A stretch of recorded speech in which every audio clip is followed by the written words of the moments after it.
listening to a Cool Truth podcast production. Retromania Pro Wrestling Podcast Network is a Moonsault Media production and is intended for private use only. For more information, contact retromaniapodcast@gmail.com. All right, what's up? Cool Truth, baby. We are back. Retromania Wrestling Podcast Network, Cool Truth Podcast Productions. Boy, we got a lot to talk about this week. Let's bring the boys in first. With me, the one and only, the professor, the wild thing, Mr. Whitehouse. How are you, my friend? What's up? Good evening. How are you? I'm wonderful. Wonderful. And also, we have the executive producer, the Hollywood writer himself, Blading for True Zone, the one and only Hollywood Jeff Edwards. How are you, brother? All right. What's up, guys? Good to be here again. Lots to talk about. Oh, yeah, definitely.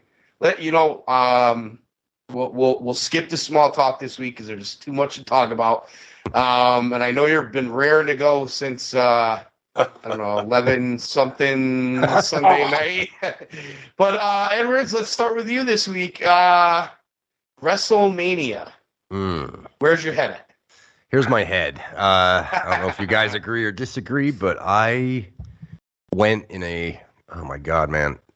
I was loving night one. I was loving night two. Mm-hmm. I loved the story that was told in the main event. And the last 10 seconds of the main event, 30 seconds of the main event, I completely did a 180. And then just as a caveat, I'll tag on, after seeing Raw, the 180 just stayed. Mm-hmm. I have never experienced watching wrestling and having a shift like this in a 24-hour period. I went from a major high, I might almost say a historic high. That's how much I was enjoying Mania, like in the past, 10, 15 years. I was so happy. And then just nosedive, 180. I'm in a bad spot right now, guys. All right, so let's do this. Give us particulars, the main event. What was the turn for you, the whole thing? Break it down. Okay, I'm going to break it down like this. So as you're watching the main event, whether you wanted Roman to go over or wanted Cody to go over, I'm a big Roman fan. Everything, we can go back to Christmas time. I remember specifically Whitehouse saying, Rumble will be Cody, and then Mania. Yeah. And we just agreed. We knew it was written. I think it was before that. I think it was before Survivor Series we started that. It probably was. It probably was. Yeah. But we read the tea leaves months ago. We saw this. Everybody knew this was going to happen. It was going to be Cody's night, and it didn't happen. It was kind of like a logical. I don't know. It just seemed logical progression, ending. And I think the other side of it too. Sorry. Yeah, go ahead. We've discussed for a long time now who's going to be the guy that finally takes the title off Roman Reigns. At some points, who could it be? Could it be Randy Orton? We can't do Brock again. We've talked about a million times. There wasn't really a lot of guys you could go to. He had kind of cleared that roster out already. Yeah. Mm-hmm. But yeah, I think that's a big part of this too. Yeah, and more specifically, the way that the ending was booked. For me, guys, I don't know about you, but when you're sucked into that story and you see the false finishes starting to happen and you're just sucked in, then you have the interference from the Usos, which should have happened. Then you have the runoff from Sami and Kevin, which should have happened. Mm-hmm. Okay? Then you take that out of the story. As a viewer, you're watching this story unfold. All the moves, all the false finishes, the interference. Boom, they're out of it. As a viewer, I'm sitting there going, okay, don't have to worry about the Usos anymore. They just appeared, they're out, right? Mm-hmm. Same thing happens with Solo. Solo gets ejected. As a viewer, I'm sitting here fucking thinking Solo's out of the story. It's like watching a series on TV. You're watching a series, a season of a series. This guy's out of the story now. Perfect. Cody starts unloading with Dusty moves. And It was amazing. It was amazing. Yeah. They told such a good story, and then Solo appeared again on the apron, and I went, whoa. Time fucking out. You can't do that. That's a fast one. because not only did you remove him from the story and you just threw him in again, Yeah. I felt it was cheap, I felt it was insulting, and I felt it was a mistake. Okay. Now, I'm going to throw a caveat out at you guys. When I first saw him on the apron, my initial thought was, holy shit, it's Jacob. It's Jacob Fatu.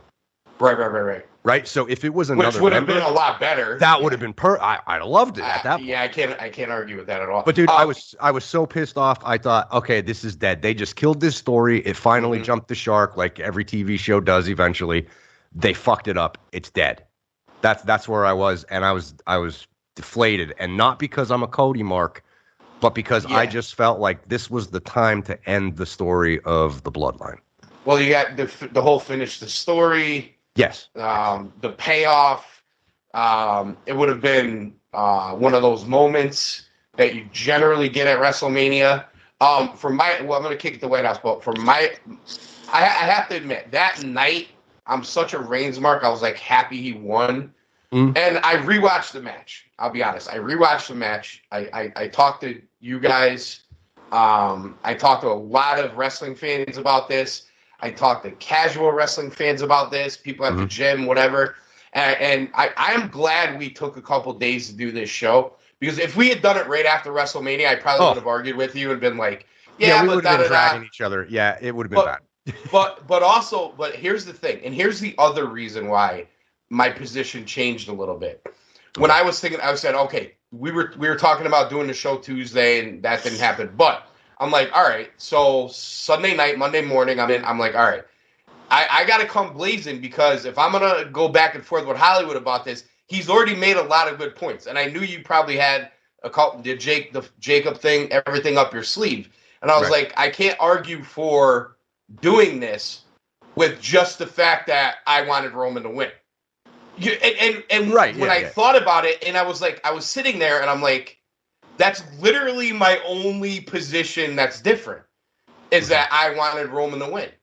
And, just sitting back, thinking about it, watching again, and I got to shout out Smitty, because he said this to me at the gym. I think we talked about it 2 days in a row, and he kept saying this, and he drove it home, and I got to agree. I can't argue the point. WrestleMania is where you pay off these stories. It's already. Yes. I love the long-term storytelling.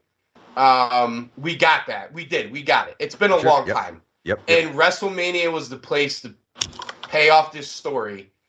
And now we're in a situation where you almost feel like they trolled the fuck out of us with Cody, and trolled the fuck out of Cody. Like, yeah, we're not putting this AEW guy over. Right. I don't care what his reaction is. I don't care how much these fans love him.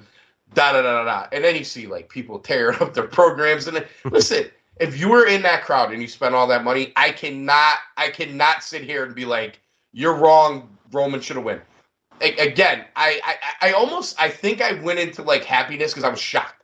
I mean, none of us thought he was like, who thought he was gonna win? You know what I mean? Like, yeah. And then when I go back to the interference, and you know what, I get it, what you're saying. It's gimmicky to bring Solo back. I don't necessarily have as big a problem with them bringing Solo back. Would have been way better to be Jacob. What I have a problem with is, and again, you made a great point to me. It's rinse, wash, repeat. Mm-hmm. We've just saw this same scenario with Sami Zayn, you know, and here's the thing. Like, I want to love Roman's title run, and now there's gonna be, all right, is it overkill? Now you could see the wrong kind of heat is gonna start coming because of this. Number one. Yep. And number two, you know what? He's fucking Mr. Badass. Why can't he win a match without help? Now, the Usos can still run in, and you can still do the Sami Zayn and Owens thing, because you get that pop. Yes. And that was really a stalemate. That didn't help or hurt either one of them, right? Yep, right. And you're dude, I was popping for Cody when he went into the Dusty routine. How could you not? How could you not be like tugging at your heartstrings when Cody's hugging his daughter before the match, and you got -1. Shout out Khan, your boy was there. But yeah, dude, I listen. I have no arguments. As much as I love Reigns, and I think it's, you know, now you're in a situation where the whole company is like like everything you're watching is in the question again, and we haven't been in a spot where WWE in a year. Whitehouse, your thoughts? Jump in, brother. Night one. I enjoyed night one. Night one was, use the word nostalgic for me, for lack of a better word, just because it was just fun getting lost in the storylines, predictable or not predictable, just the pop and circumstance of night one. I thought night one was a home run, regardless of the wins, losses, who I wanted, this, that, and everything else. Night two for me, I thought it started out well, but I didn't like the triple threat. I thought they tried too hard to copy what they did over at the Castle pay-per-view. I thought they tried too hard. Rather, I thought the Castle match with Gunther and Sheamus was so good. It evolved on its own. It just happened. It was physical, but it didn't feel forced. You throw McIntyre in, and I like, this is not a knock on Drew. I just thought they just tried too hard, and it was obvious, and I didn't dig it as much as I liked Sheamus and Gunther at Cash at the Castle. And then we get to the Hell in a Cell, which I was looking forward to. Where I'm trying to rewind in my mind, and I'm trying to go back. There's stuff that I remember, and stupidest things I remember. Where in the fuck do they have to color code everything in a cage match now? You know what that reminded me of? This is kind of where we're at with like the Mountain Dew shit with fucking Ray. That's exactly what it reminded me of, right? Yeah, you don't got to do it. It's too cute. Why does the table have to be red? Yeah. Why do chairs have to be purple? Only use your own color weapons. Right. And here's the thing. And here's where they sucked me in on the Hell in a Cell match, right? It wasn't fucking red anymore. It was just a cage. I'm like, okay. They finally, went away from that stupid red thing they did. Yeah. What the hell, right? So, and then a fucking purple table, a red table. The kendo sticks are purple. The chairs are red. I'm like, and it took away because I thought some of the things Edge did in that match, blocking them in with the kendo stick, I liked it. Like there was a lot of things in that match I liked, but the stupid color coordinating just threw me off. And then we get to the main event. What I've been looking forward to for a fucking year, right? This is the payoff. And we just get kicked in the dick. And that's how I took it. Yeah, I was pissed. Yeah, and I'm trying not to come across like the biggest Cody mark, which I know I am, but it's funny because Andrea was watching the main event with me, and she saw how it was playing out at the end.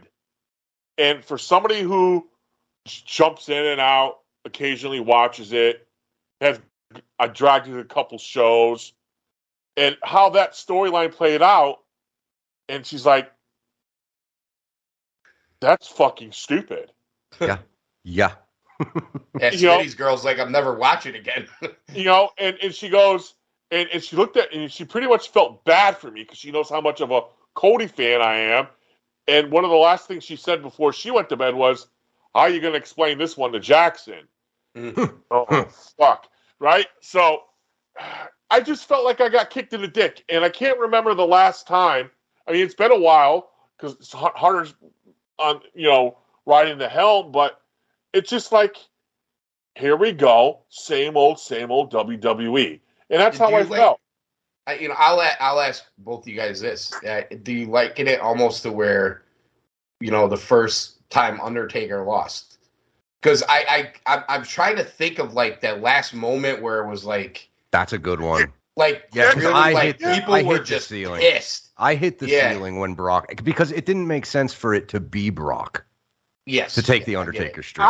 I hit the roof when that happened. I was more shocked that he actually did it. Yeah. This one, Well, the other thing, too, is you also got the Daniel Bryan payoff on the same show. Yes. So Yeah. it's not Right. the main event. You didn't. Right. you know, It's this one, then 2 nights, blah, blah, blah. And the Undertaker thing is just, I mean, like almost transcended generations. I was just trying to think of like one of those moments I'm where trying like, to. because if you think about ending WrestleMania, and you know, like again, through conversations, I went back through this with just like thinking in my head, I'm like, when has anybody been this pissed off at the end of WrestleMania? Now, there was a couple, like I can remember the Reigns and Triple H in Dallas. Didn't go over that great. You know, people were down on Reigns at the time. Everybody knew they were just putting it on Hunter to get Reigns to take it off him. And the other thing with that show was it was like 7 fucking hours. I think it was just the show was just too long. But it wasn't. It didn't feel like this. The other situation I kind of thought of that was kind of just ugly and was the Reigns winning the Royal Rumble in Philly when everybody was pissed off that it wasn't Daniel Bryan and all that. Yeah. But I don't know. It just, that to me was just like fans, especially Philly, just like, we're not ready for Reigns to be this guy yet, and we all came here to watch Daniel Bryan and we didn't get it, blah, blah, blah. And I didn't sense the same reaction like from everybody, because I was I don't know if you guys remember, I was supposed to be at Raw the next night, and it actually got snowed out. Remember they did like that weird like Yeah. That was actually a good episode. And they had like Ambrose like out in the snow at WWE headquarters. And then so what ended up happening was we went to SmackDown that week, and there was like the crowd was booing a little bit, but you also got the sense like there was people there that were like, this isn't fair to Roman, like it wasn't that bad, like I'm not gonna boo. The most uncomfortable feeling that I've ever had at a wrestling show, which is kind of ironic, was actually Grand Slam. The first time Cody really got booed when he was in AEW, and he got soundly booed that night. And I couldn't believe it.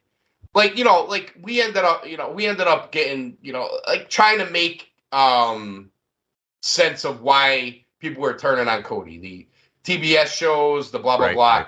And I'm getting the sense now after watching him with the WWE stuff and, you know, going through, you know, people thinking like, hey, fuck, you turned his back on us, blah, blah, blah, which we all fell into that trap as well. But long story short, I get the sense that was a select crowd reaction.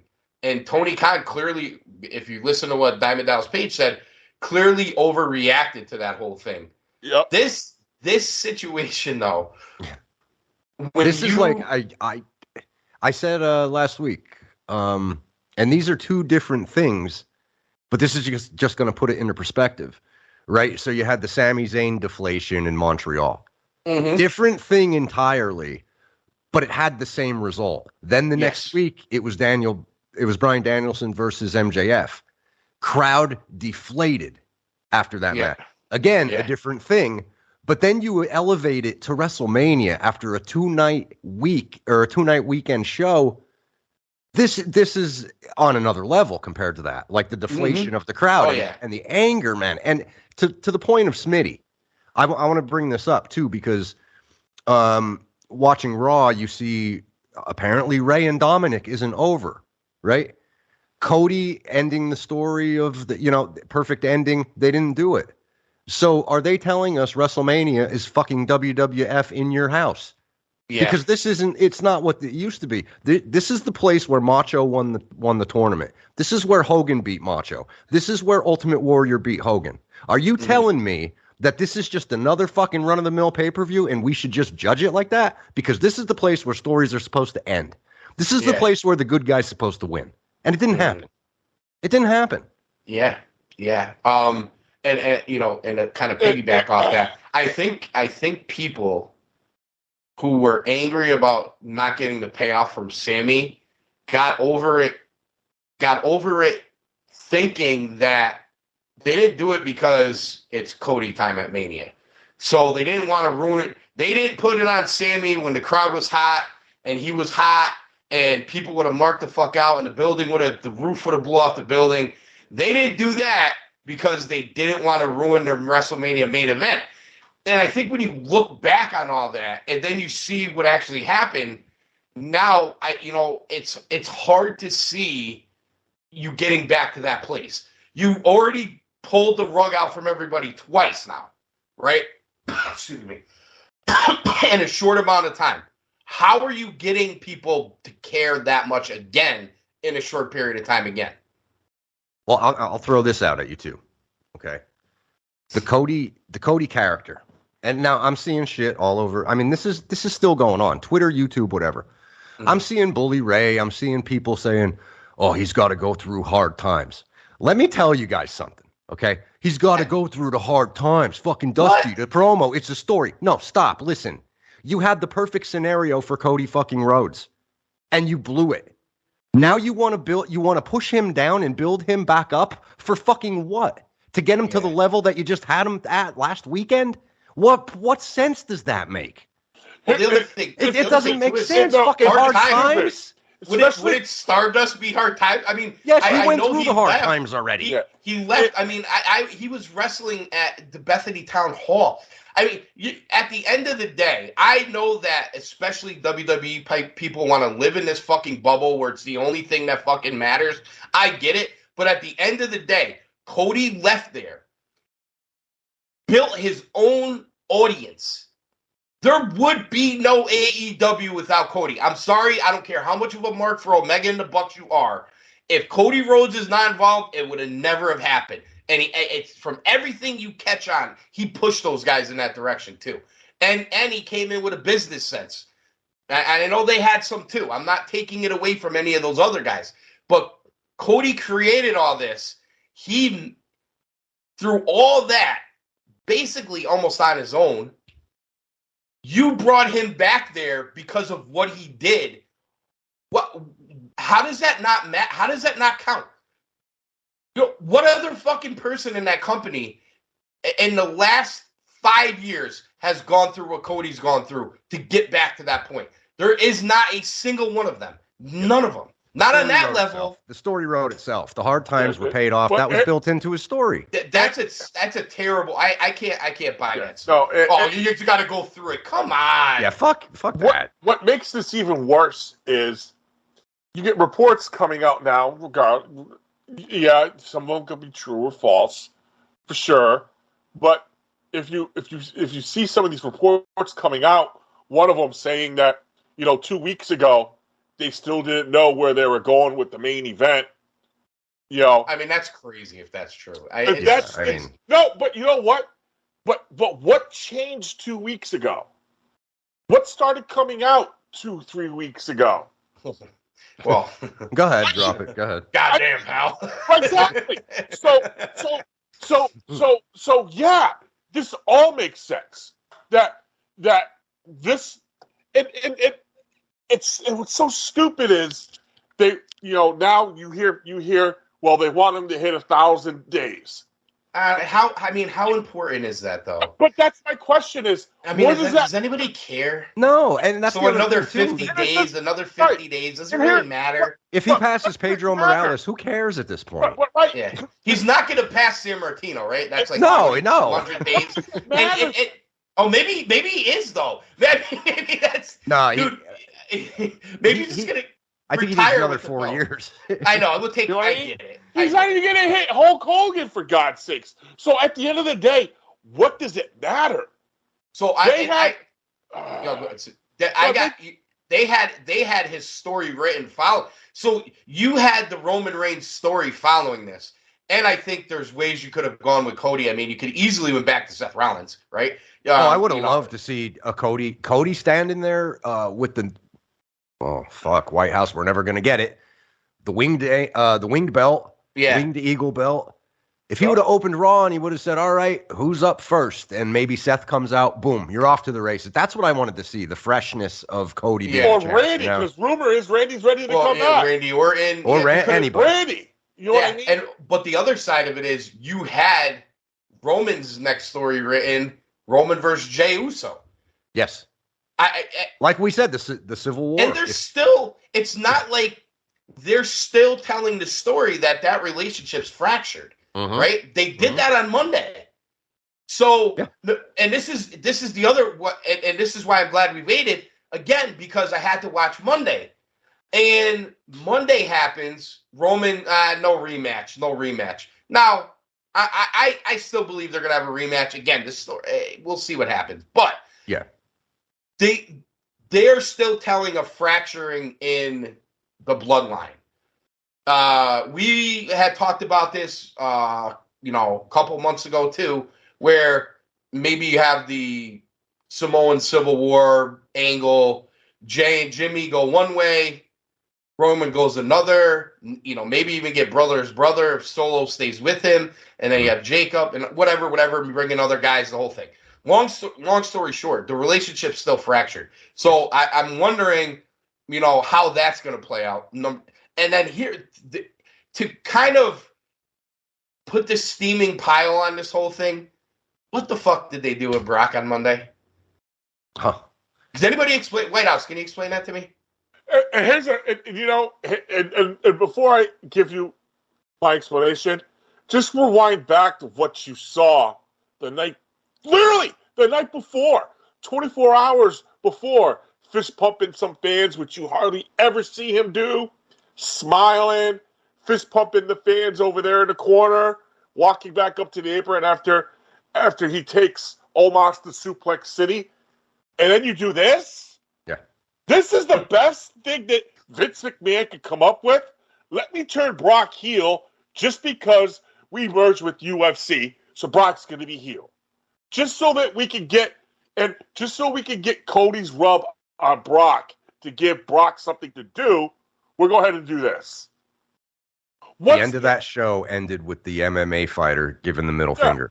Yeah. I mean, that's a clear message. It's a clear message. While the wrestler guy that we all love is in the ring, the MMA guy is giving the middle fingers. I'm like, the Dick, part-time come guy. on, don't be a dick, Vince. I mean, we get it. The guy that hasn't wrestled on Raw in 20 years. We get it. And I'll be honest, I was not a fan of this babyface Brock trying to cut promos by himself and smiling and taking his fucking hat off on and off 50 fucking times. Because you clearly could tell Brock was not comfortable in that role, right? I mean, maybe it was just Brock. me. Yeah, he's taking a hat off. He's trying to cut promos, and he did a decent job. Don't get me wrong, but we all know that's not Brock's deal, right? And I prefer heel Brock, but at the end of the day, this tells me they know they can't do Reigns and Cody again on a random premium live event. And they need it to be SummerSlam, Royal Rumble, WrestleMania. I mean, SummerSlam's in Ford Field. It's in a huge place. Could you go back to it there? I mean, I guess you could. Probably what's going to happen. But the thing is like, you're not going to get the crowd in the palm of the hand the way they did at Mania. By then, the ratings won't be there either. Right? People are going to be jumping already. They're already jumping. And here's the other thing too is you also have to create a situation here where there could be no interference, and so that means a steel cage, or maybe Adam Pearce grows the set and says, Roman, if any of your family touches, Cody, you're disqualified. Like, you remember what they did with Punk in the Shield, and if the Shield comes out and then he turned the lights off, and Vince came out and was going to DQ him. Well, AEW just did it last night with FTR. If they lose in any fashion, they have to retire. Yeah.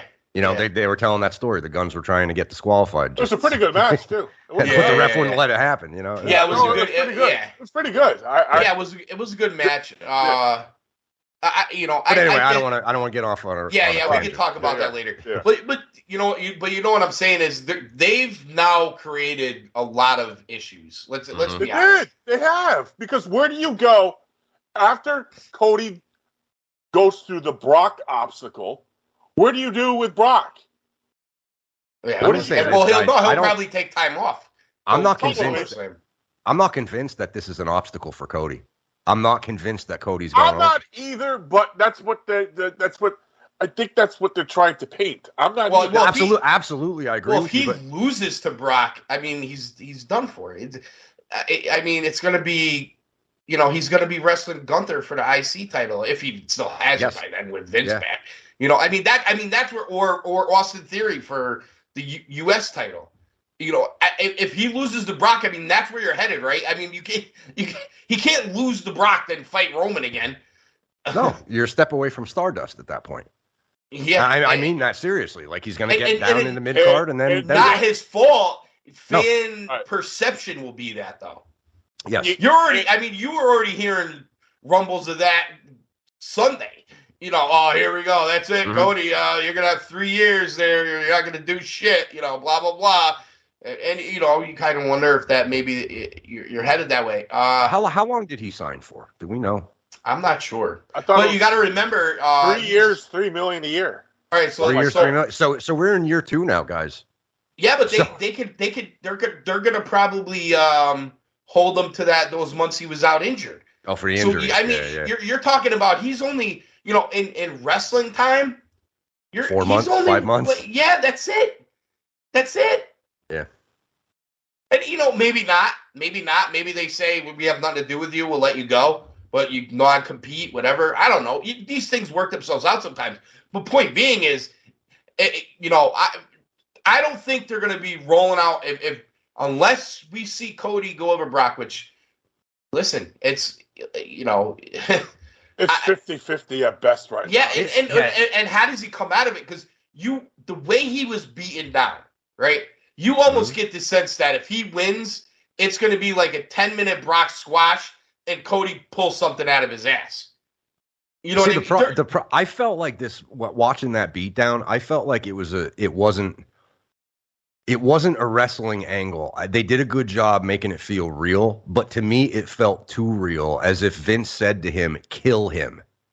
And by kill him, I don't mean like an angle. I mean kill his fucking character. Knock his ass down so hard that he's on a level of a opener. He's a fucking jobber. Knock his ass down. And I don't know why they fucking do this, because we've seen him do it before. Vince has done this to Daniel Bryan before. He's done it to Jericho. Yeah. Mm-hmm. I don't understand it. You had him in the spot that you would want him to be in a week ago. 5 days ago. He was fucking there. So you're going to knock his ass down for 8 months later to build him back up? Why? You already had it and you blew it. He's a crossover talent for you, too, because he's probably, I would assume, bringing in an audience that maybe only liked him on the Indies or New Japan or Ring of Honor or AEW, who maybe are just tuning in to watch Cody, and when he gets squashed, you're going to lose them, too. It seems like very short-sighted. Yes. It's short-sighted in a sense when it comes from Cody, they didn't even have to end the bloodline by doing it Roman thing. You know what I'm saying? Like it could have morphed into something different. There's a lot of ways they could have went there. There's plenty of ways they could have gone. I don't see Roman losing the belt at Mania, the death of the bloodline. There's still story to tell there. Yeah. Like, it doesn't necessarily mean you pull them all off TV and then it's over. I'm just saying you had the fucking perfect opportunity. Like, we've talked about this ad nauseum over the past few years. After Cena left, who's fucking there on WWE's roster? Who's there? Nobody. And then they go and get Cody. Okay, you could say Seth Rollins, you could say this guy, that guy, whatever. But then they go and bring Cody in and give him the fucking world. Mm-hmm. Well, then and a year later, you could say Seth, but Roman's beat him too. But a year later, right? Here we are. So now they're back to square one. They don't have anybody. So now what do? Well, we're gonna push them down and build them back up. Why? Yeah, that's my question. Yeah, why? For who? For what? And you think about right now. Logan Paul were to beat him, which is probably a spot Logan Paul shouldn't have been in. I'm sure that had something to do with the Saudi thing. Rollins. You brought him back as the Shield guy, which you've already killed that. He beat Edge how many times? Brock can't wrestle for the title again because they fought each other so many times. I mean, I get Randy Orton, I guess, but we're just gonna bring Randy Orton back, and that's gonna be tough too. Roman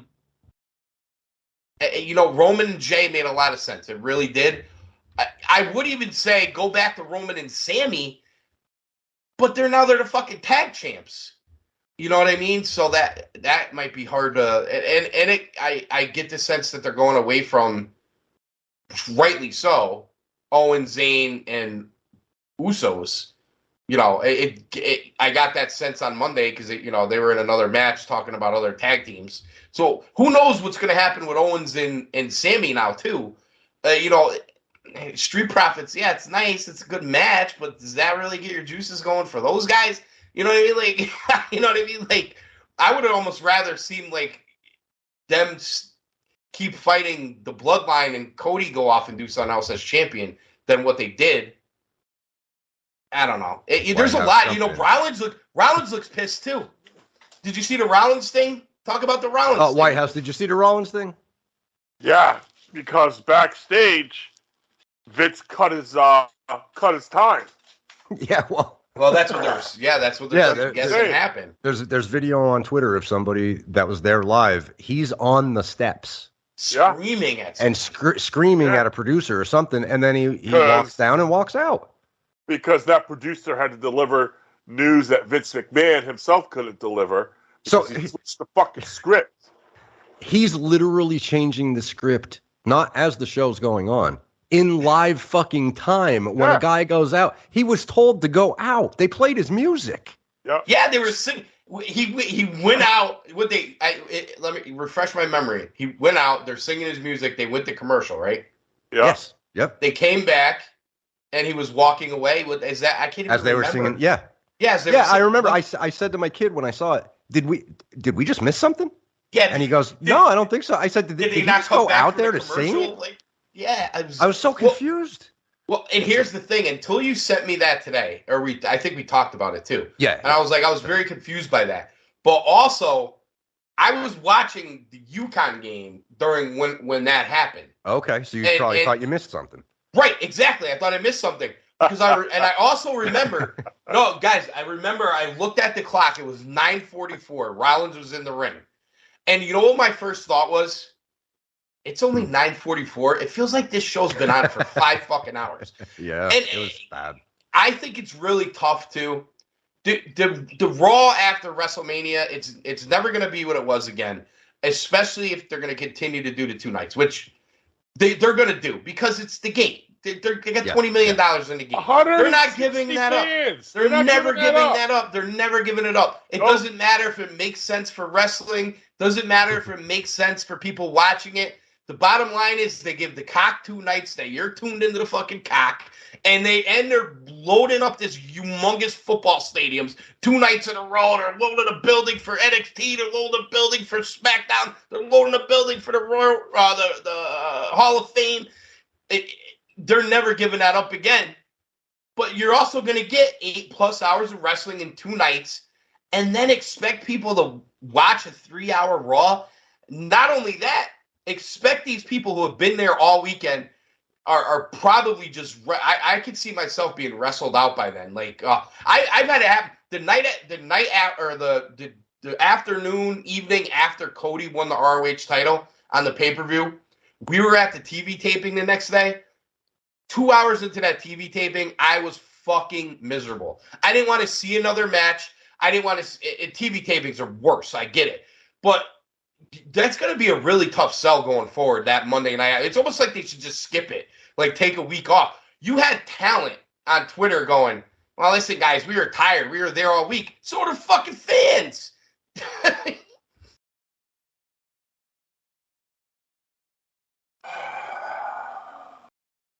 All right, let's switch gears a little here.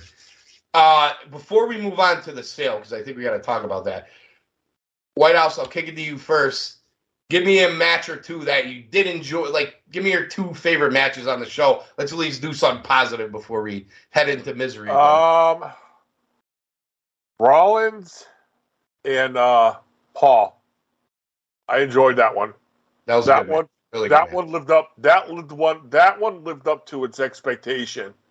of all the matches on that card, and a star was born that night. Dom, he did a really good job in that match with Ray. I thought they did a very good job telling a story there, and the kid. I remember watching him when he first started and watching him Saturday night. God, he's impressed. He's gotten better over the year. So I thought you were going to go to Rhea Flair.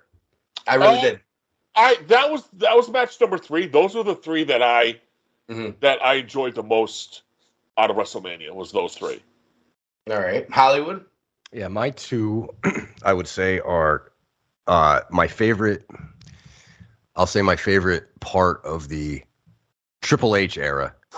Okay, we had the Attitude Era. Now we had the last 9 months was the Triple H era. Fucking, I'm always shortest era ever. Shortest era ever. Thanks, Vince. You fuck. I'm gonna look back at it and always have Dom and Ray tied to it because, dude, you guys know that's the shit I love. The goofiness of the fucking him getting arrested and the mommy and the fucking. Oh, that was great. Yeah. My God, all of it, the whole thing. But that match I loved, and then I know what you were saying, Whitehouse, about it, but still I'll take it every fucking week if they give it to me. Any form of Gunther Sheamus. Yeah. I still loved it. I love that match too. Fellas, it was good, but I just thought they just forced it a little too much. I get what you're saying. I do. Because compared to Cardiff, I mean, Cardiff was like jaw dropped. Like, right. And I think they tried too hard to duplicate it instead of just letting those 3 just go at it. Well, I think they were making it. They're those guys. They're trying to sell you it's a fight. You know what I mean? Yeah. I think and I get what you're saying. Maybe it's a little. Although my favorite tag team lost, I love the main event on night 1. The tag match. I thought it. Yeah. I mean, those guys are kind of. I mean, Usos are pretty much magic with everybody, but you got 4 guys going crazy in there. My second favorite match. It's probably Paul and Rollins. Even though I'm a Paul mark, and I would have loved to see Paul win. Rollins, come on, he's got to get the win there. I'm glad that Logan, I almost called him Jake. Logan hit the haymaker and knocked him out again, but obviously couldn't cover. And I mean, the KSI part, I could take or leave that. It was kind of funny though. He had a prime fucking mascot with him. But that overall was probably my second favorite match. I did like the women's match too. I went back and watched it again. It's the only women's match on the show that I thought was any good.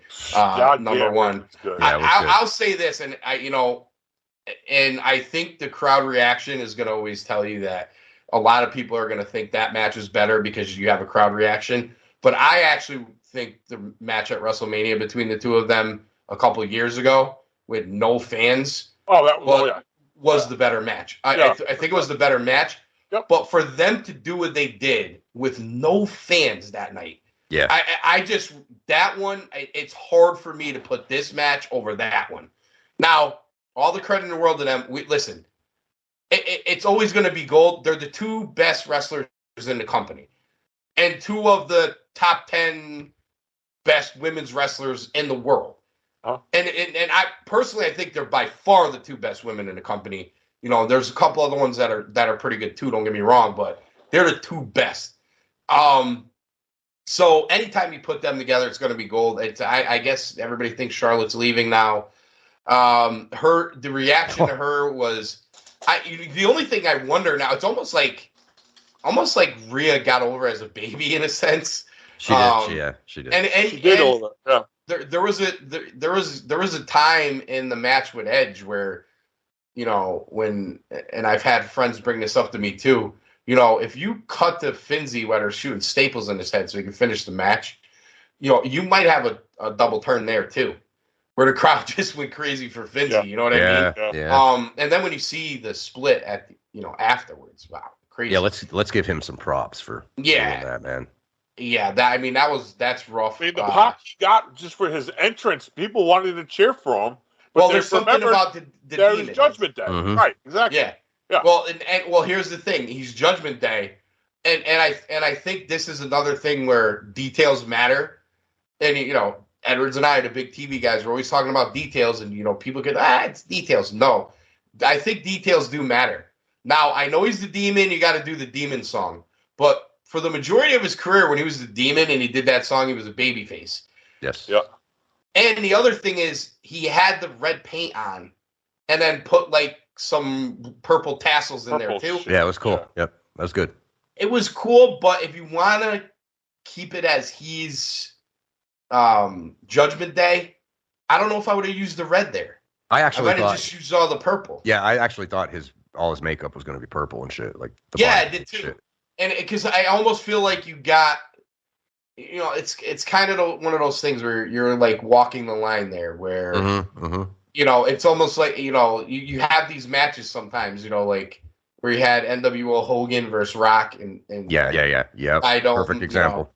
Where you almost like you're expecting Rock to be the baby and everybody's cheering for Hogan, and those guys work the crowd better than anybody, and they were able to figure it out there, and I'm sure Edge and Finzi probably could have done that too.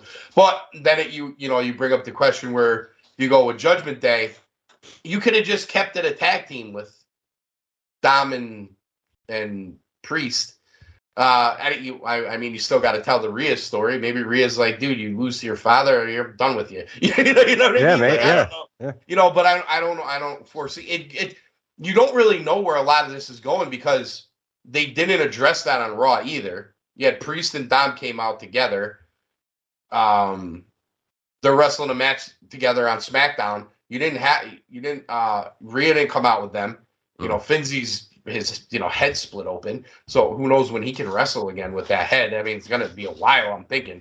So again, another kind of jumbled up thing here, but those matches were great. And of course the tag match at the end was great. I guess my overall feel for Mania is, I know it's a tale of two nights, really. I personally didn't think night 2 was that good anyway. I loved the 3-way match, like you, Edwards. I thought the main event was great until the controversy. Yep. But other than that night wasn't really that good. I didn't think. But night 1 was fantastic. And I texted you guys this and other friends this during the day. I really thought they shot their wad on night 1. And that, I think that's why the Cody thing is even more kind of shocking, was that they shot their wad on night 1 because they want you to remember fucking Cody going over at WrestleMania. Maybe. And the only thing you're going to remember is one of the biggest blunders in WrestleMania history, I'm guessing. Yeah. So. Yep. All right, let's get to the sale here. Obviously, WWE sold to Endeavor, the same company that owns the UFC. They have the big shot there, Ari Emanuel, who's the guy knows how to make money. We know that. Obviously, loves Vince, loves Dana. They merged the UFC and the WWE into some sport entertainment company. Endeavor. Endeavor is the name of the overall company. Endeavor owns a lot of things. So they're this sports entertainment company under the Endeavor umbrella, but they're still their own entities in the sense that I don't think you're going to be seeing like, a wrestling show and an MMA show with like the, right. Put it in a 50,000 seat stadium and we'll have 5 UFC matches and 5 wrestling matches. Like, I think that would drive everybody crazy. So I don't think you're going to see that. But it is interesting. I'll kick it to you guys. Is there going to be pressure on Vince now?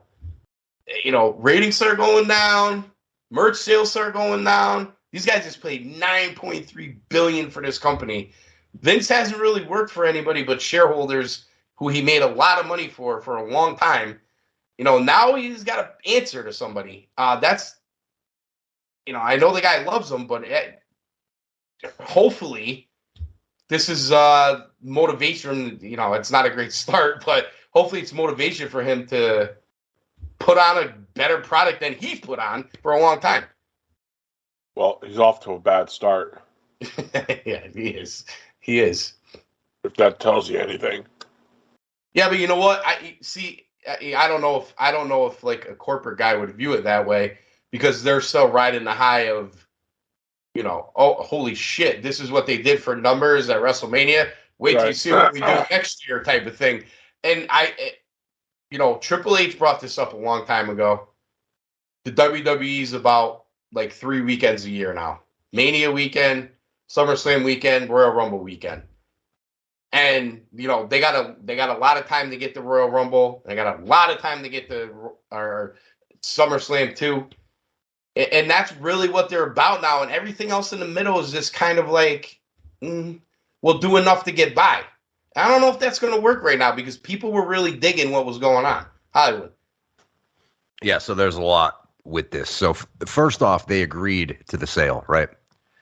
But from everything that I'm reading, they're not expecting the sale to actually be official until the second half of this year. So that needs to be said. Second those thing things don't happen overnight. It's not going to be an overnight when thing. you're talking but they about agreed to it. So right. yeah, they're telling you, look, this is happening.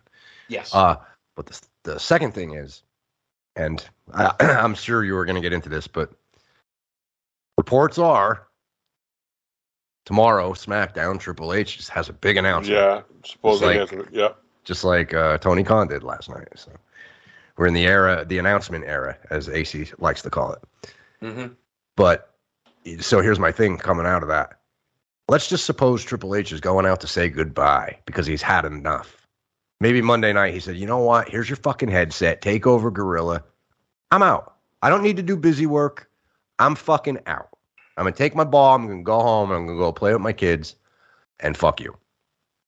If he says that and says goodbye to the fans tomorrow night, let's just suppose he does.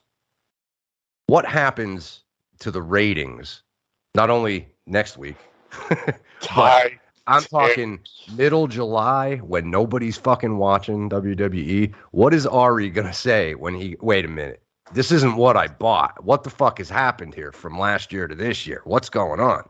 Somebody's going to have to explain this to him, right? Yeah. Assuming he doesn't know, but I assume he probably does fucking know what's going on because he just bought the company. You know what I think it is though? Again, like I brought up, if they hit a home run and have 50 fucking thousand people at SummerSlam, you know what I mean? Like I think that's what it's going to be about. Week to week stuff. Yeah. Listen, that I think that comes into play more when you're selling those rights again, the TV rights. Sure. And I know, and isn't the Fox deal up soon? I think I read that somewhere. I think it might be. So my guess is that sale probably is going to coincide with them looking for another rights deal. They already have the UFC linked with Disney, and I hope the WWE doesn't go that route, but who knows? They already have connections there. So listen, there's a lot could change. Like you said, it's going to take a few months for everything to go through. Mm-hmm. And when these rights come up, though, a lot can end up changing. Sure, like you were alluding to, maybe Vince gets fired because he has somebody to answer to. Yeah, or maybe Ari Emanuel says, "Hey, Vince, you're going to be around, but looking back on things, let's give this Triple H guy a better shot here." Yeah. I don't think I get what you're saying, and that would be almost earth-shaking news that Triple H left. But his wife left. Let's be honest. Maybe there's something there. He wants her back too. She's a good brand ambassador. Yeah. The women's stuff, the charity, the whole thing. So maybe there's something to be worked out there. I think you're gonna get something more from Triple H. Maybe you're going to get an announcement about a new fucking draft because they love their drafts this time of year. Or you're going to get Vinnie Max running Raw. I'm in charge of SmackDown. And maybe just for TV purposes. Something like that. I don't know. I honestly don't know what it's going to be. He's going to come out and tote the company line. He's going to what? Just come out and tote the company line. Well, he already did that though. Why do it again? I think he's going to do it again. Because it doesn't make any sense just to come out and say the same thing. I believe there are those that I believe that They are afraid that the Titanic is, the people are going to jump ship. So have Hunter come out and do this shit again. Just vote of confidence or whatever. I don't know how. Yeah, no, actually, I think that might personally, and maybe I'm reading too much into it. I think that might have the opposite effect because then I start saying to myself, why do you keep telling us this? Nothing's gonna change. We're still here. Why do you keep telling? We know you're still fucking there. Why do you keep telling us you're still there? So if we hear that, that's gonna be my take. You just said that would be dumb. He just did it, right? And then I started thinking to myself, yeah, but Vince is there now, right? So why wouldn't he do it again? No, I mean, I took it. I agree with you, but I took this everything as is more out the like window now. Right now, that's business stuff.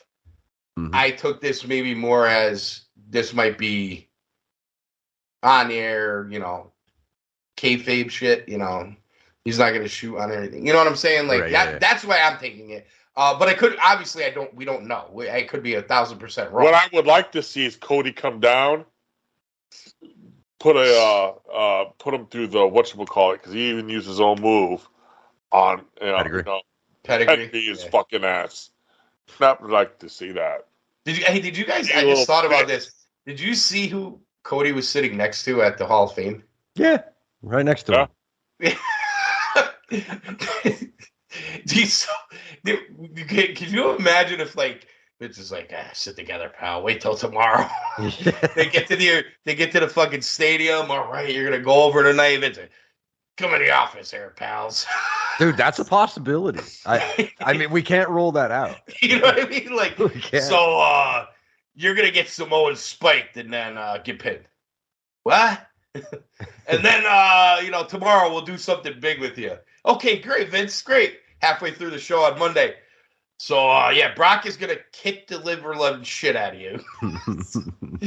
You need the biggest beatdown in the history of Monday Night Raw. It's gonna happen to you tonight. Oh yeah. I was in such a good mood. I was in such a good mood Saturday night. I was too, man. I really was. Everybody was so pumped too for Sunday, right? Yeah. And then the thing was halfway through the show, the show wasn't going well Sunday as it was, and all my boys and the other everybody said, "Don't Cody's going main event." We still got we got the Hell in a Cell, which was a shit show, and we still got the main event. And, you're thinking of, and then listen, in the middle of that main event, you're not thinking about anything else that happened the rest of the weekend. You're locked in on that. Yeah. And then when it doesn't happen the right way, you start going back.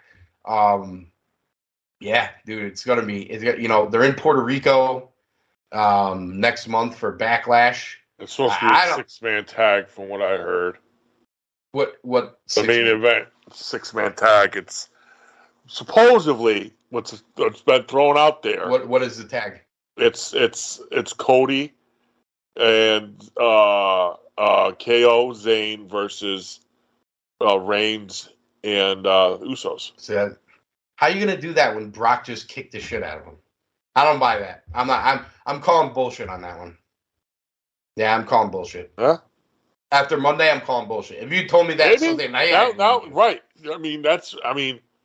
Maybe because me and Smitty were actually talking about. I saw it over the weekend, but yeah, then Monday happened. So yeah, we were talking about it, on Tuesday at the gym. We're they might just do Bad Bunny and Ray versus Dom and Priest as the main event because it's in Puerto Rico and Bad Bunny's the fucking biggest star in the history of Puerto Rico. Sure. You know what I mean? And then sure. Cody and Brock might not even be the main event if that's where they're going. Or I just don't then you're putting KO and Sammy back into the bloodline thing again. Edwards just brought it up earlier. Yeah. Fucking, what did WrestleMania mean then? You had none of these things paid off. Or you're gonna have Flair and Rhea wrestle again. You can fucking, you know what I mean? Let's have another, have Gunther fight one of the two guys again. You know what I mean? You got to move on from some of this shit. Yeah. Yeah, you do. And here's the other question: if you were gonna do, Ray, I mean, unless I guess you're going to do Bad Bunny in a tag match. But either way, if you weren't going to do Ray and Austin Theory, why the fuck was Austin Theory out there? Thank you. I thought the same thing.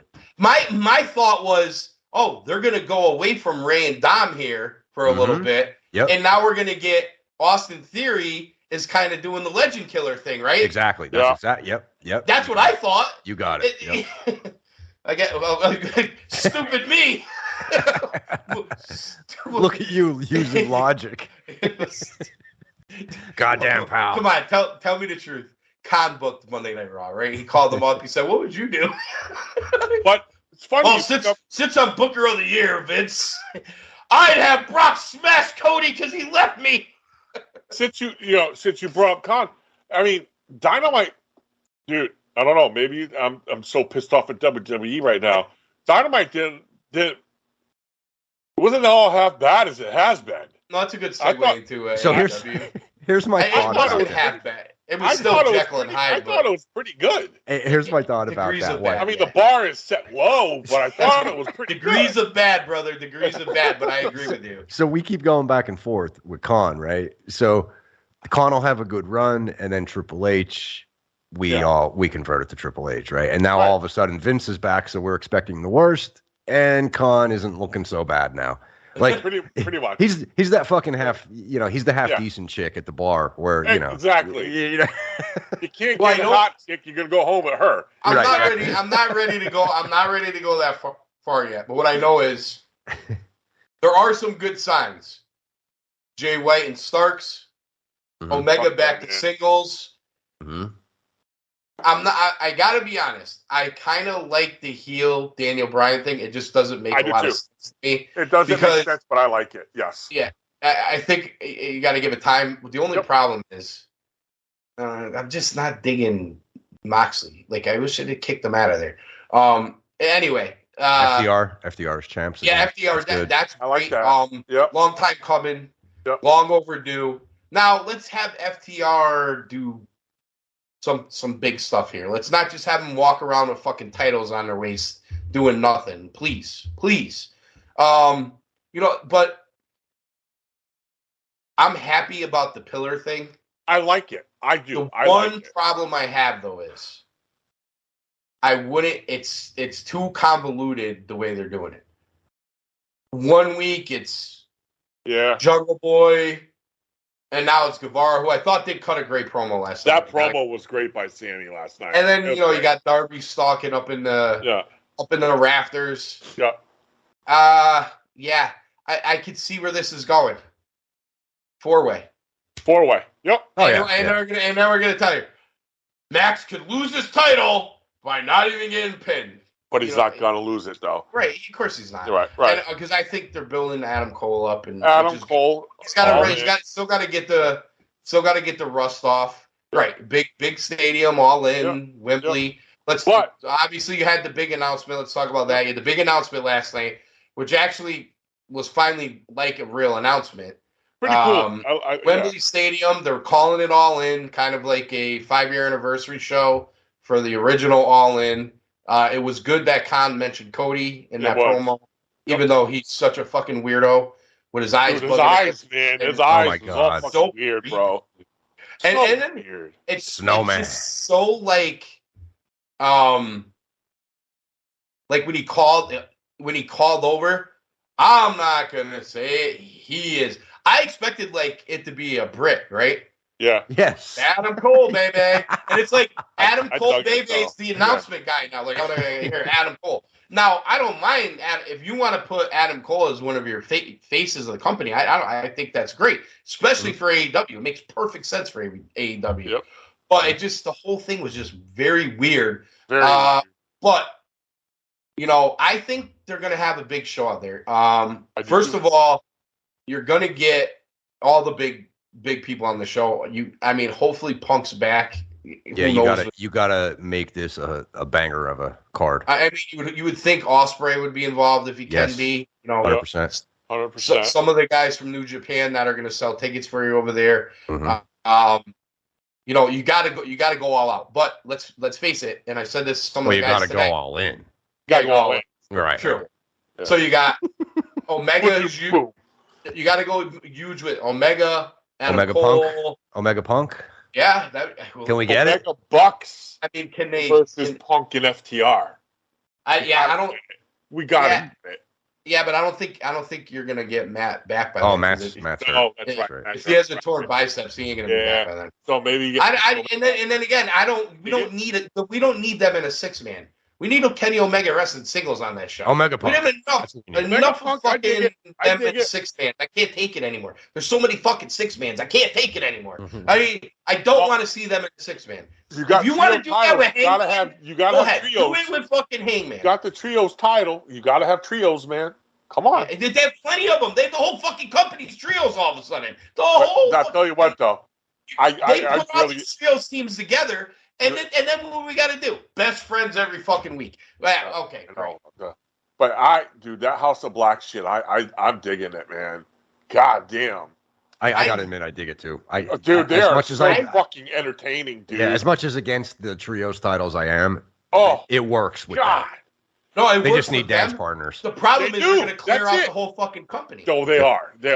They do need Here I got the for sure. perfect. I got the This is the fight. This is the fight you go with for a while because this will lock up Moxley, Yuta, and Claudio. Oh yeah. You 1, 2, 3, yeah. and then Danielson can be the singles guy of that group. Yeah, because you don't need him. Yes. Again, you do not need him in trios. There's certain guys you don't need in trios. You know? Or he could be your mouthpiece because he'll cut promos better than those other three can. Well, no, that's You know what I fine. mean? But I'm talking about That'd be the matches manager. you're gonna- right. Yeah, Or- for sure. Hey, you know what? They've been attacking Omega. They've been attacking Hangman. Maybe Omega and Danielson up over there. Okay. I mean, we got a long way to go. We still got to get that's past a good Double or one, Nothing, too. but That's a good I'm just one, trying to. too. You want to put on some. They had the time limit match at Grand Slam. Oh, they're due for another. Yeah, absolutely. Yeah. Somebody has to win this time. There has to be a winner. You know, one of those things. Look, what I like though, and again, maybe it's because I'm so fucking pissed right now from Sunday night. Watching Dynamite just to get that shit off my mind. I like they started the night with the Jay White surprise. I thought that was great. I think Jay White and Ricky Starks could be a really badass program. But the one thing though, we talked about this the last couple times we've done a show. Where do they go with MJF? They really don't have that baby face. Dude, after watching, even last week, this crowd with Cole, I mean, Tony may have his baby face. Oh, he does. He clearly. You know what I mean? It's Adam Cole, yeah. Clearly. You know what I mean? And I think especially after watching the All Accesses too, I think that's going to help that. That's only going to help that character. Yeah. And then again, I'm not trying to label it. I mean, AEW is trying to do their own thing, but Vince had his HBK. I mean, maybe this could be Tony Khan's. You know what I mean? But it's just he needs those type of guys to feed to MJF, and they're running low. And he also needs somebody eventually to take the fucking title from him. I think that could be Cole. You know what I mean? Yeah. I think that allow Kenny Omega to do other things because you got the Forbidden Door coming up. Maybe we'll get Ospreay, Omega again there. So Omega. I think he's at the point. I think eventually you could put the belt on him, but he doesn't need it right now. And they got this opportunity with Cole to build him to be that next one, and then All In, maybe he will do what Vince couldn't do and give a good payoff. The problem is the proper challenger for MJF got his ass kicked by Brock Lesnar Monday night. They've never paid. Yeah. I mean. Because you think they never went back to that? Nope. Sammy Guevara even brought it up in his promo. Yes, he did. Yes, he did. And he threw the towel in on Cody so he could never wrestle for the fucking title again, asshole. How are you Cody Rhodes and that never gets addressed? And it's just we shit on Tony for so much, obviously, but these last couple weeks, he's done a couple things that. I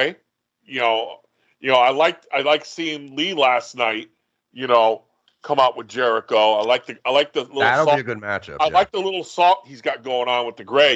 I'm digging that. Yeah. You know what I mean? So I think Tony's got to get to the point where he's got to either do one or two things. One, he's got to get his show 3 hours because he's got so much talent. Or two, he's got to start trimming that bottom there so he can start using all these guys he has. Because if you really look at it, he does have some top potentially top guys. He's just not using them consistently to gain momentum. Yeah, like I mean, I'm gonna bring up a couple of examples. It just drives you fucking crazy. Where the hell is Hobbs? Where the fuck is Hobbs? Where's Where the fuck's Swerve? Wardlow? Where the fuck's Swerve? Yep. You know, and I get you only have so much time or whatever, but it just drives you crazy because you're pushing certain guys every week, and then not other guys. You know what I'm saying? Like not other I get that Orange Cassidy gets a live reaction. Do we have to see him every fucking week when we can't see any of these other guys? Right. And I think he has the right ingredients. He's just not mixing it right. And I think his balance, he's way off. Oh, it's way off. I think he just needs to start trimming that bottom shit. Whatever it is for that other show. Let that other show be for the bottom shit. And Dynamite for your top guys. It might benefit them a little bit, just a little bit, to stop bringing in all these outside people for their YouTube shows and actually having some matches on those shows that people might fucking care about. Yeah. That might be a way to keep certain people invested. They are getting 200,000 views on those things.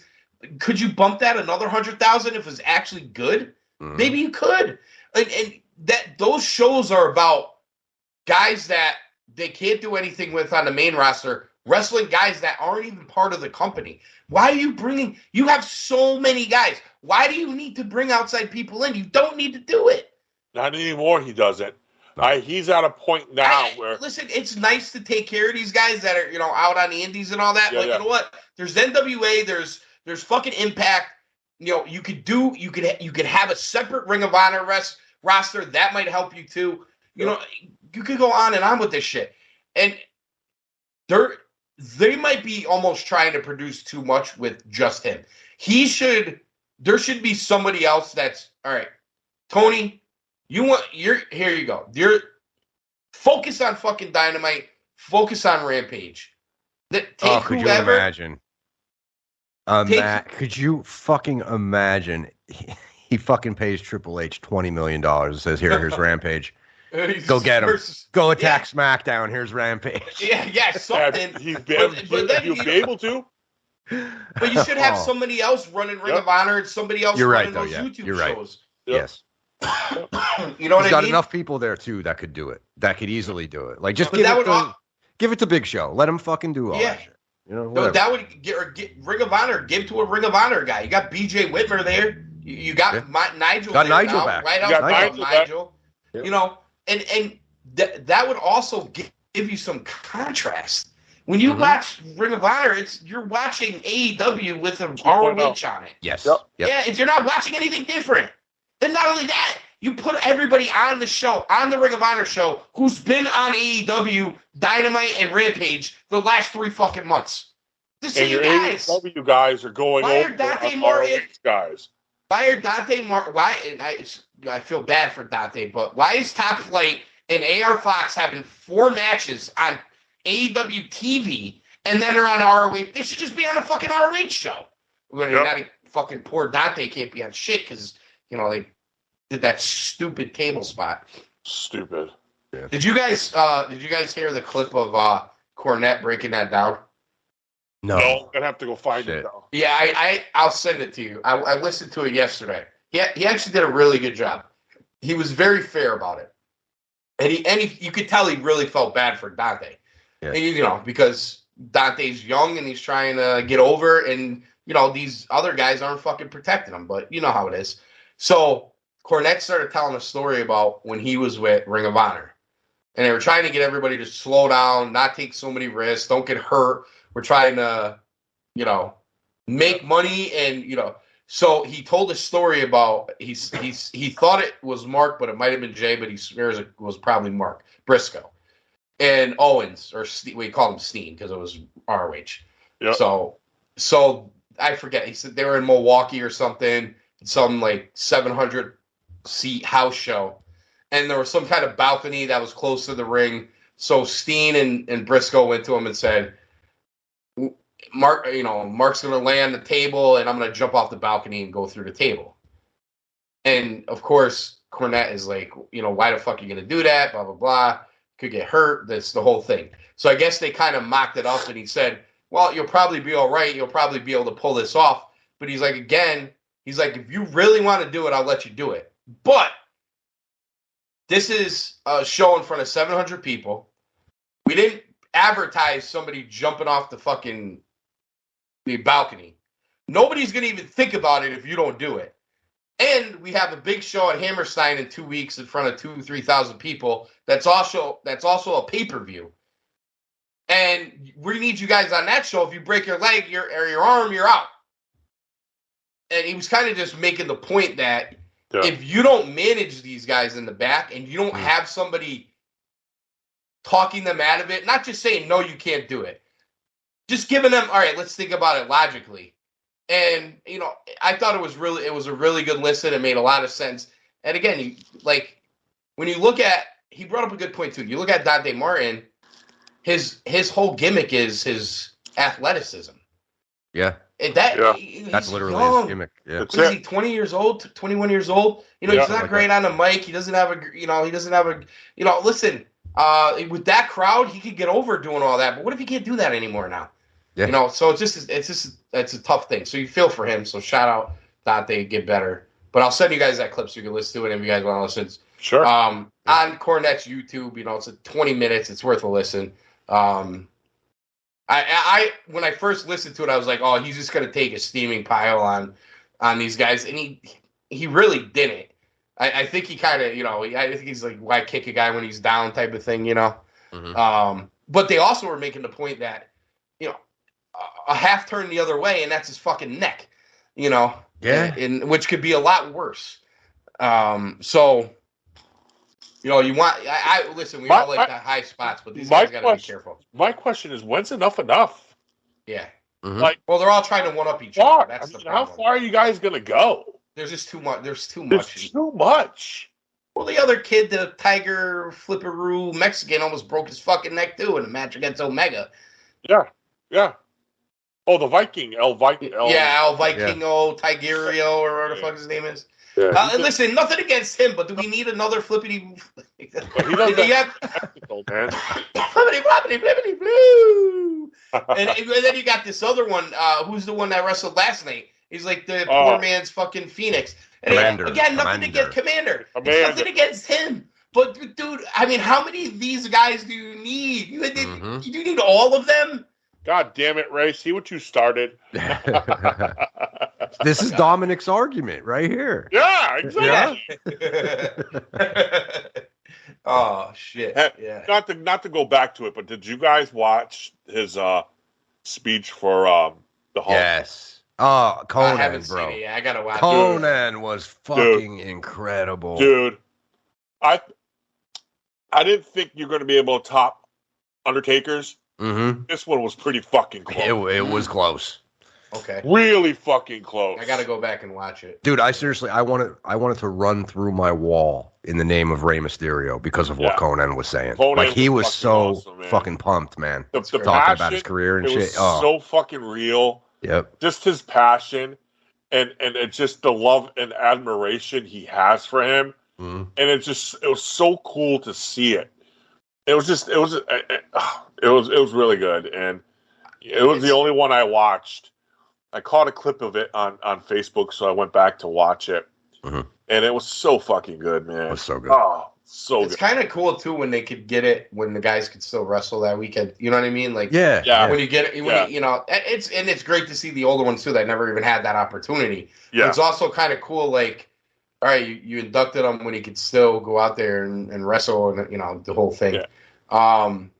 Whitehouse, have you seen All Access? Because I know Hollywood has. No, it's on my DVR. Once I hit Wednesday, man. Once 10 o'clock hits, man, I'm ready to saw some logs. So I'll catch up on it. I'll catch Yeah, up on it, but I I've haven't. seen the first episode in its totality, and I saw like half of the second one. I'm actually, when we're done, going to watch the rest of the second one. It's I heard very it's good. Not bad. I heard it's not bad. It's very good. Yeah. They seem to be centering around specific people. Yeah. There's a couple things. I think there was one thing that annoyed me with the Bucks. They took Shocker. a complete. No, and like you kind of felt bad for them too, because they're talking. Oh, we never 8 weeks. We never been out that long, and we missed it. We missed everybody. You could just tell everybody was happy to see him back, so that was cool. Yeah, that was cool to see. They took a complete pass on the Punk situation. Yes, they even said it. They're not going to talk about it. We're not going to talk. Yeah, all right, I've read an interview. They're not going to do it.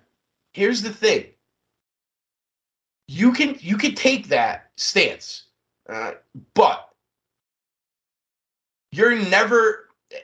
Everybody's going to take. It's going to be your side against his side. The whole thing. I get it.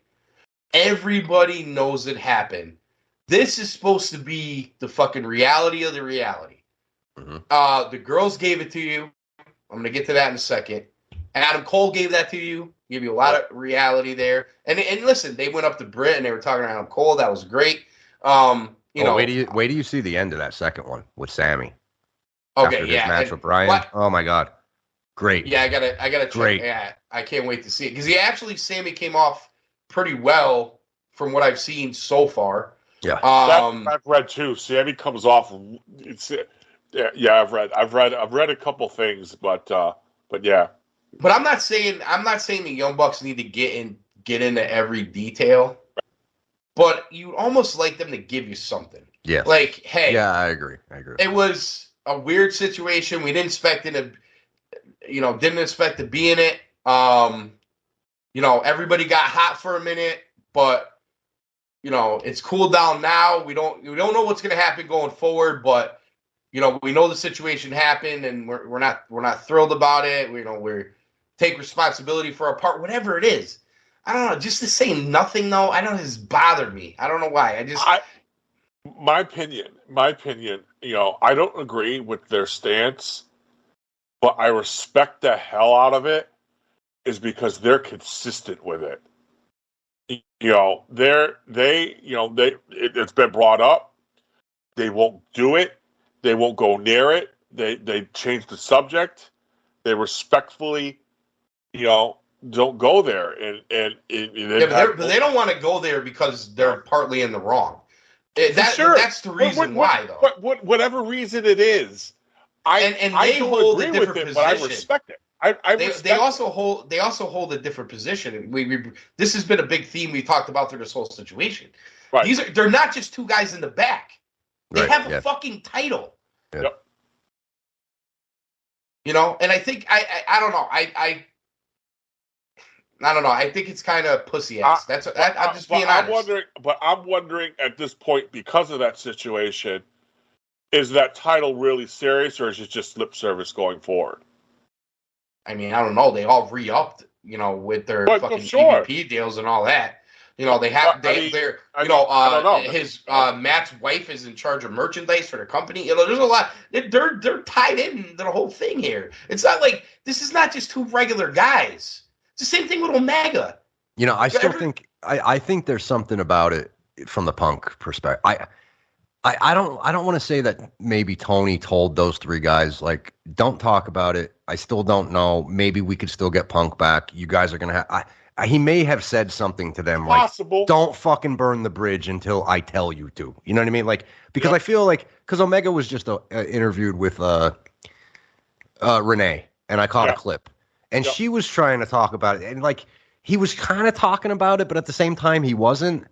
Mm-hmm. You know what I mean? And I just feel like something's there, like that we don't know. Here's the thing, though: if they've been told by Tony or AEW lawyers or anything not to speak about it, there's another answer though. Like hey, it's Well, that's true. Yeah, they could just say that. Like legally, we can't discuss this.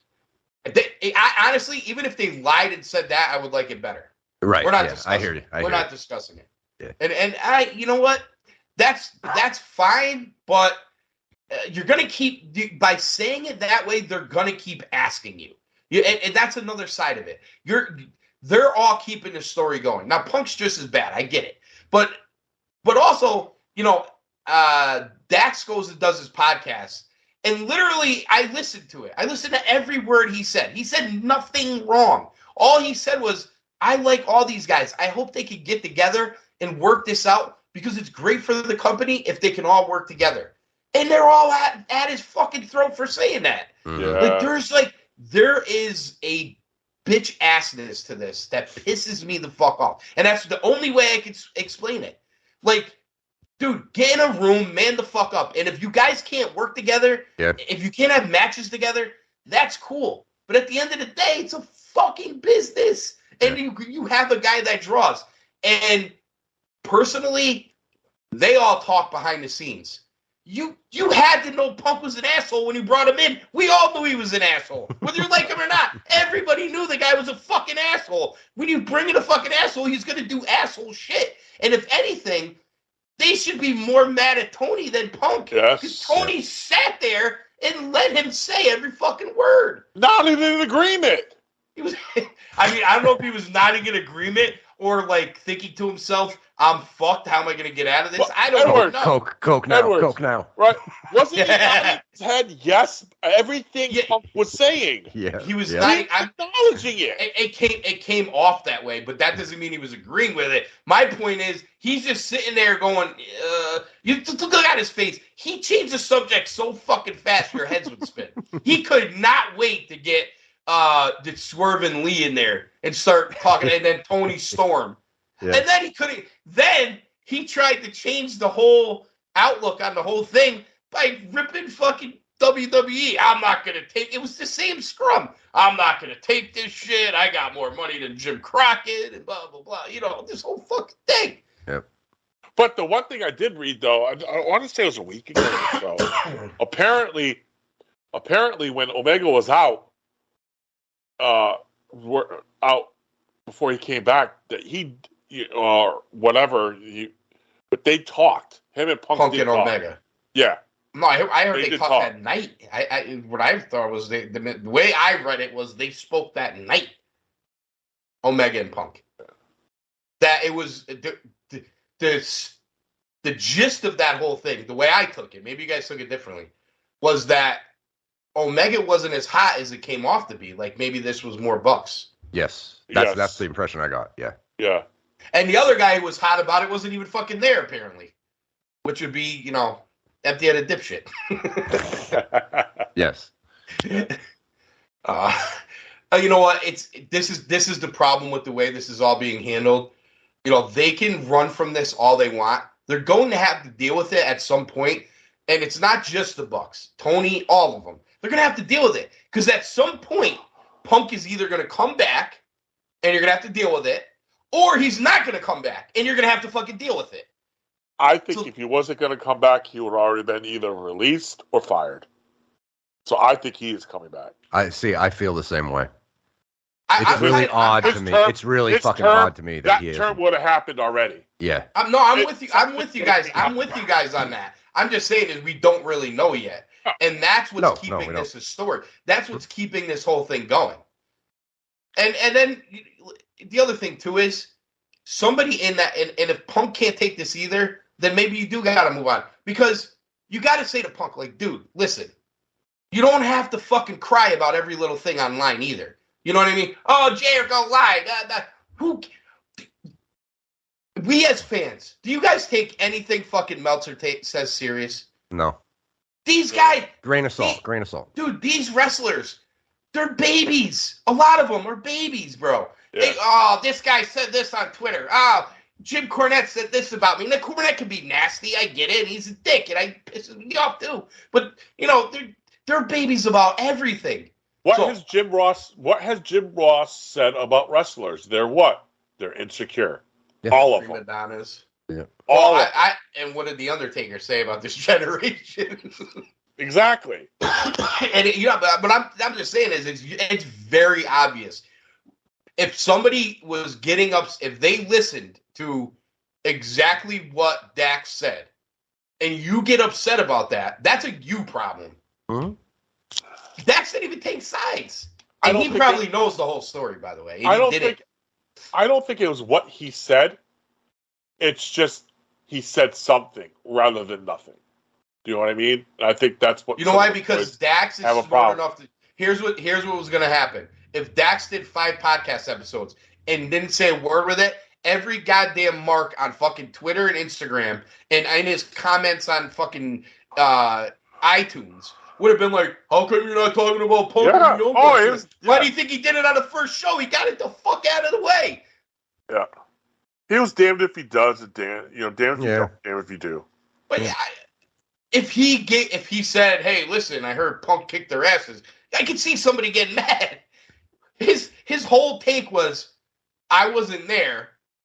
You know, I've heard things, blah blah blah. And, you know, listen, you get the fucking cliche. You get one side, you get the other side. It's probably somewhere in the middle." Said that, and then he went into this whole thing about how he loves all these guys, all talented. You know, maybe they don't see eye to. He goes, "I don't even see eye to eye with everybody on everything." But at the end of the day, all these guys working in AEW, if they could find a way to work together, is just better for the company. I mean, Tony should fucking play that in his next meeting with the fucking talent. That's where I'm at with it, because these guys get fucking sensitive about everything. They had Jericho and Punk going after each other. My guess is somebody at TNT, TBS, whatever the fuck, saw all that backstage drama that happened and that everybody was involved in it, and they probably said, "Let's do an All Access show and have them tell the truth." Because I'll tell you this, the girls, they fucking buried Thunder Rosa. Oh, they Yes, buried her. Oh, with a shovel. I read that. They did not hold back. None of them. No, they did not. I don't even think she's coming back, man. I know people are saying it, and I know she said it, but dude, after the shit I read and I can't wait to watch it, I don't know, man. I don't know. Yeah, it's going to be tough. I'll tell you what, none of them are going to be happy with each other for that. Yeah. And it wasn't like, you know, Tony Storm was talking, you know, more or less like, she's not here, she can't work, yet she's off doing fucking, you know, going around doing training sessions with people and all this, but she can't come work the show. And I got to sit here as interim champion, which was stupid. That's Tony's fault. Never should have happened. Mhm. And then Britt and Saraya and all them were like going nuts about it, but you got to watch it. And then I did see some stuff with what's her name, with Thunder Rosa on the second episode with, was that the second one or the first one? I can't even remember. I kind of run into it together. I was watching them both back to back. Thunder Rosa was actually on the second one. Yeah, that was the second one with LaGreca, yeah. Yeah. So he was kind of defending her because they do that show together, I guess, which I didn't even know they did. So that I learned that. My question, Edwards, I'll throw this at you. Yeah. The only thing I worry about with this show, are they pulling the curtain back a little too much? Because you can start seeing like certain people getting booed and certain people getting cheered because of what happens on that show, which is very different from the characters that are on TV. I think it's already going to start when you see Sammy. I noticed it outside of I don't mean to cut you off, Edward. Go ahead. But yes, I think you're right. And it's funny that you mentioned that, because I was wondering, because I know it was a Long Island crowd, but he was getting a lot more reaction than he normally does. Good, bad, or indifferent. Yeah. His reaction. Yeah, that's true. But I have a feeling Sammy is going to, if Sammy's on Dynamite next week, he's probably going to get cheered louder because of All Access. Yeah. Well, and he's in the unique position, which is very tough also, of being the heel going after the heel. Whereas Jungle Boy and Darby are baby faces going after a heel. Oh, dude, the thing about it is too, like when you look at Ty with him on this show, they're suddenly not annoying little 20-year-old bitches. Yes. They're very different. They're a good, supportive couple of each other, and they're respectful of the fucking business. And it's like, how are people gonna boo them when they see them and they're supposed to boo them? It could be an issue. Serious? Yes. Yeah. Well, here's the other. Yeah. Well, Ty hasn't been coming out with him lately either. She hasn't really been on much lately either. But this is where the mistake came in when they first got together. This is them overreacting to social media. Oh, everybody knows they're together, and he left his fiance for her, so we got to put them out there together. And then they start making out, the fucking tongue kissing each other. Like, they set them up for that poorly. Yeah. If they just no-sold the whole thing, had them come out separately, how many weeks and months and years? Jungle Boy's come out without Anna Jay. Jungle Boy's been a baby. She's been a heel for how long? And the only reason even everybody knows they're together is because of fucking being the elite. Yeah. And now, of course, because everybody knows that and it's MJF, he's making a fucking big deal about it. Yep. But you don't just because they're together, they don't have to come out together. When you know, for the majority of the time they've been at AEW, Britt and Adam didn't come out together. No. Everybody knew they were together. They didn't need to do what they did because, first of all, and they brought this up on the show, especially Ty was on a babyface run, and so is Sammy. Yes, they both were. Yeah. Yeah. They both were on a babyface run. Mm-hmm. They totally threw that all away and made people hate Sammy for 8-10 months because they reacted to people reacting on Twitter. And he was starting to get on a run too. Yes, he was. Yeah. That was in the middle of his run. Yeah, it squashed the whole thing. Yeah. Squashed it.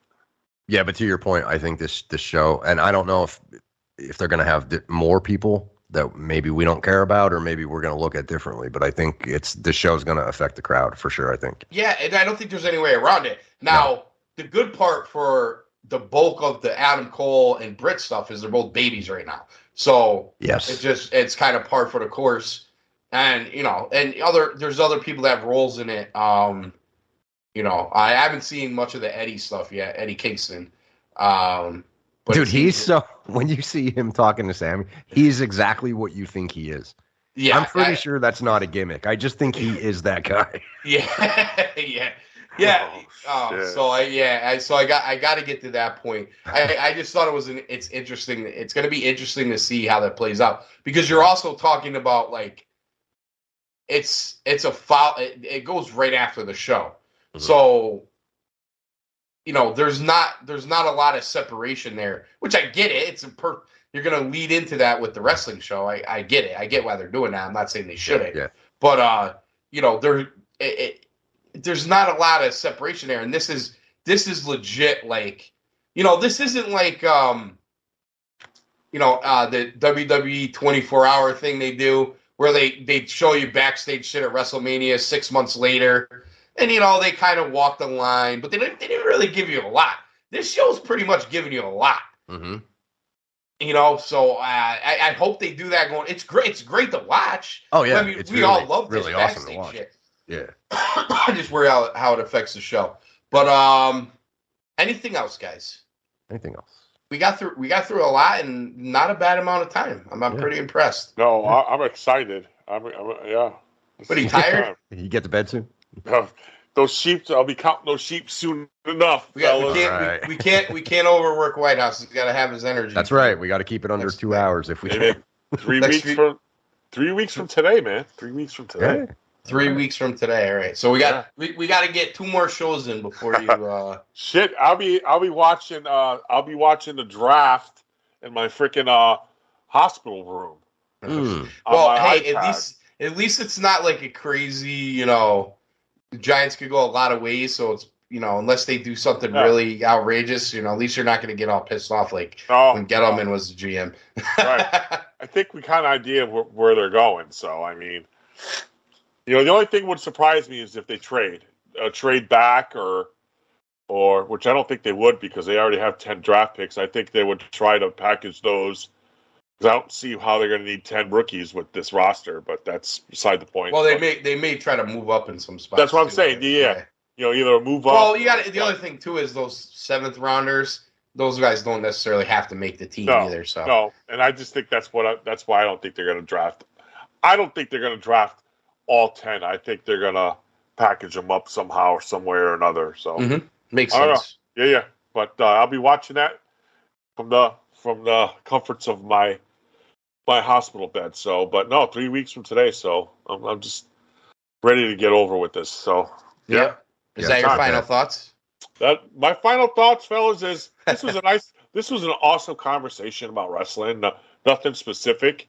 I am very pissed off about WWE, but I'm hoping that Tony Khan could get his head out of his ass and help me forget some of the shit I saw on Sunday. We might be going back. We might be going back to the post Dynamite show. Yep, I can see it. No, we got to shit on WWE for a few months to get sick of it before we do that. Right? Yeah. That's usually what happens. It's got to be a natural progression. Yeah. Sure. We can't let them off the hook before we give up on it. For sure. Hollywood, final thoughts. Yeah, final thoughts. SmackDown, the big Triple H thing. I'm interested. It could be nothing, but it could be something huge. So we'll have to see what goes on there. And I mean, I'm also interested to see the show itself. Are we going to get playa? Are we going to get, nonsense matches? Is it going to be boring? Is this all hell? I don't know, man. It could be the beginning of the end. Yeah, you know what? It's my final thoughts are kind of along the same lines. It took me a while, even after Hunter took over, to I'm not letting them do it to me again type of thing. You guys remember. You kept your guard up. Yeah, I kept my guard up. And basically, you guys are breaking it down for me on the show as well. And then, a lot of things suck you back in. So it'll be interesting. But I got to say, my leash is probably going to be short with the WWE. And the reason being is, SmackDown's one thing, but to give up those 3 hours of Raw, I mean, even if you DVR and fast forward, it's still an hour and 50 minutes. There's other shit that I haven't been watching because I've been into wrestling lately. But if you're going to give me shit, I'm just not going to watch. And I'm not going to podcast about it either. We'll give it a few weeks. We'll see what happens. I think there's still things to talk about. This might even carry over to SummerSlam. Who knows? I'm not trying to put any timetable on it. But at the end of the day, my leash is going to be very short with it too. My leash with AEW is less short because there's a lot of guys on there I still like to watch. Yeah. And at the end of the day, I watch Dynamite, and that's it. I really don't even watch Rampage anymore. I watch Dynamite. Like you guys said, we got a decent Dynamite. It's not great. It's degrees of bad, but you probably get at least an hour and 15 of a solid show, and you live with that. So, and a lot of times I watch Dynamite a little bit late on Wednesdays when I get home from work, so I can fast forward to commercials, so I can get it over in an hour and a half. So, but anyway, we'll wrap up here.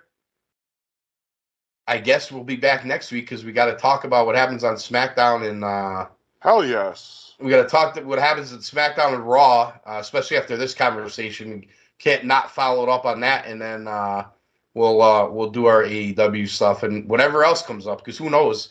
A lot of times in this wrestling world we live in now, behind the scenes stuff, as we've been talking about, comes up just as rapidly as the on-air stuff. But we'll wrap up here. Retromania Wrestling Podcast Network. Shout out to Kobe. Shout out to my boy Diamond Dave Rosenbluth, kicking out at 2. He's been doing some good stuff. Be sure to check that out. A lot of retro watchbacks. I mean, you know what's funny? I haven't talked to Diamond Dave about his thoughts about Mania. I might have to get that. Yeah, do it. Record 20 minutes with him and have him. I really don't even know where his head's at. My guess is he probably didn't like the finish, but I'm not going to speak for him. But either way, check out those shows on the Retromania, and of course we got the Cool Truth Podcast Productions, which has been a little bit dormant lately, but we'll get going on that stuff. For Whitehouse, for Hollywood, I'm Daddy Cool AC. Good night, everybody.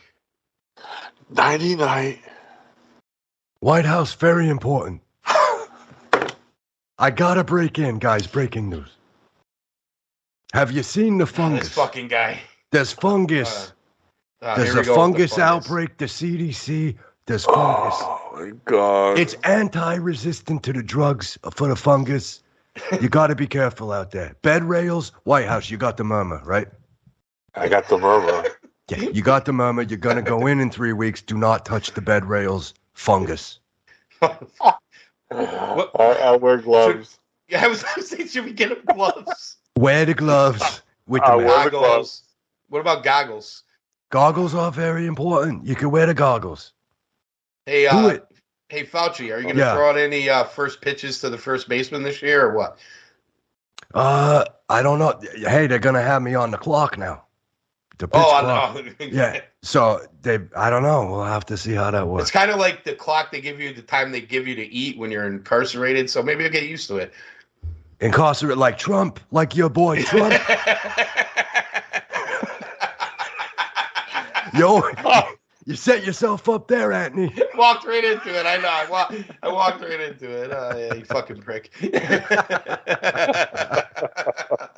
Oh my God. Fauci, final thoughts. Final thoughts. Beware the fungus. I'm out. Peace, guys. Good night, everybody. Good night.